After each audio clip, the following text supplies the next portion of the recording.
Hey everybody, what's up? Russian Nihilist here. Welcome to the Nihilist Show. So I was talking on blogtv, and we got another caller. So I just told him to get some questions. I told him to call back. Now don't ask about why there's a towel around my chair. It's just because the cat ripped the chair up. So yeah, I'm pretty sure it's Corey. Corey, are you there? Yeah, I'm here. Okay. How are you? I'm pretty good, and you? I'm pretty good. What's your question? Right. Well, I was looking through your videos. I was doing some research, and um I I was looking through them, and some of your videos really confused me, and that leads me on to my question. Considering that you believe in evolution and you think everyone else should believe in it, can you explain to me why you think we came from rocks? Well, I think you're confusing evolution with abiogenesis, because evolution explains the diversity of life, why we're all different species, and abiogenesis, spontaneous generation, chemical evolution, whatever you want to call that. Sorry, I got an itch in my eye. That explains the origin of life. Well, okay, I'm sorry for that, but well then, can you explain to me why you think we came from monkeys? I don't think we came from monkeys. Oh, well, that's what Darwin says. Darwin says we came from monkeys. No, he didn't say we came from monkeys. Nowhere did he say that, and nowhere did he write that. That is a huge oversimplification. Okay, well, then let's start fresh. Where do you think we came from then?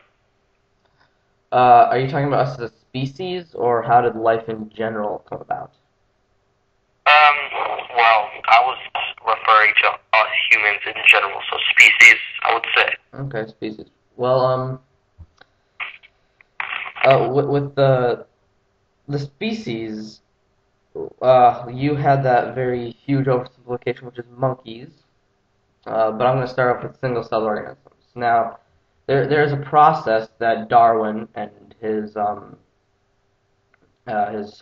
partner, I forgot his name, but there's a process. There's this thing called natural selection, and basically, natural selection does something to a generation where it takes it deletes all of the bad traits. Not all of them, but it deletes some of the bad traits from the previous generation, which leaves you with the good traits. So basically, you're getting better and better and better. So with single-celled organisms, they had to see they didn't have a sex like we do, where male and female. They didn't have that. So they were asexual. They multiplied. They could reproduce by themselves. Oh, that's not proof, that's basically like facts. Is there any way you could prove that that actually happened? Well, with single-celled organisms, we've had single-celled organisms, and we let them live on to something else, and then soon later they created algae. So, like when they're all clumped up together, then But algae is a form of life. I understand, but by the way you're explaining this, I don't see what though. Yes, algae is a form of life, but algae it cannot form into a human, and so all this stuff doesn't really make sense. I don't really believe in this kind of stuff just because the algae. You're referring to algae that can. You're saying that algae is a form of life. Am I correct? Yeah, because it is a form of life. And then you're saying that that's what started us off. But No, algae can't. no. Algae and single-celled organisms, they can't magically transform into human beings, I never said they magically did. So, I'm having trouble understanding this. No, it took a long, it's a very long process. It doesn't happen overnight. It took millions and millions of years. And basically the algae soon, through natural selection and evolution, it the algae soon formed into a kind of plant. Then that plant went into different kinds of plants, some with better protective things than maybe that plant went on to either bigger plants, or it went into some kind of critter that could, like arachnids, or I forgot what they're called, like some very small creature like that can live with a human as a host or something. Basically, what you're explaining to me, the summary of what you just said, I'll repeat that actually.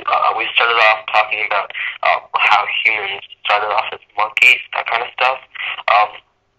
And now you're saying about plants. Now here's that I can do a summary of what you just said. You basically just explained to us and your viewers that humans, that there's many different plants that build up into humans. So you're saying basically humans came from plants. I am also not saying that at all. We didn't come directly from plants. That's what I'm trying to say. It's a very slow process. And I don't think you're understanding this slow process.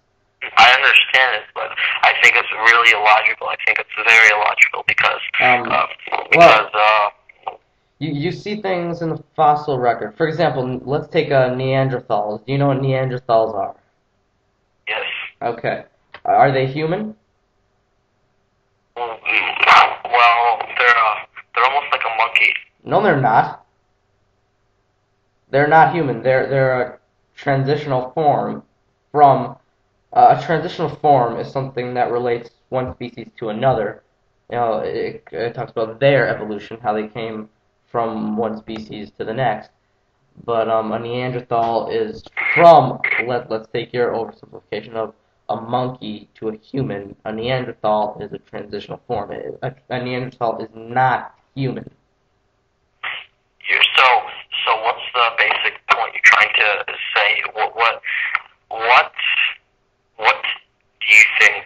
Where do you think we came from then? What do you think created us? Where do you think we came from? Single-celled organisms are our ancestors, our earliest ancestors.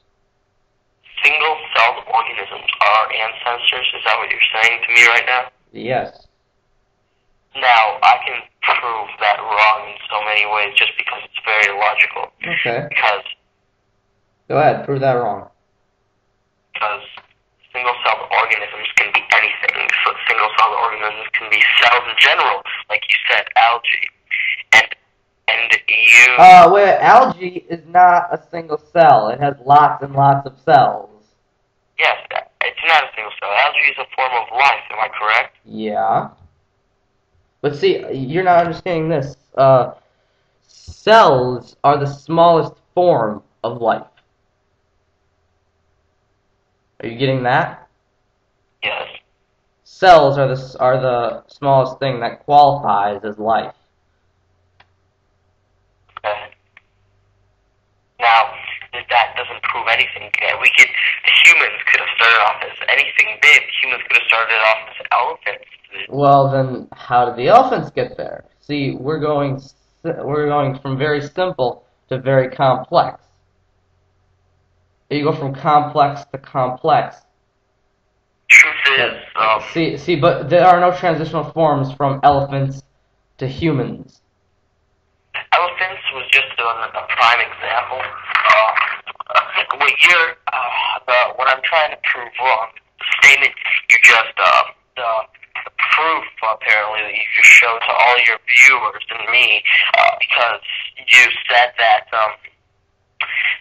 algae would then formed into a plant, and that plant formed into a plant, and etc., and then eventually it formed into a human. That's basically what you just said. It's a very slow process, but yes. Yes, and just so you know, this has been proven to be true. So I do suggest you look through that, but we are out of time. All right, goodbye.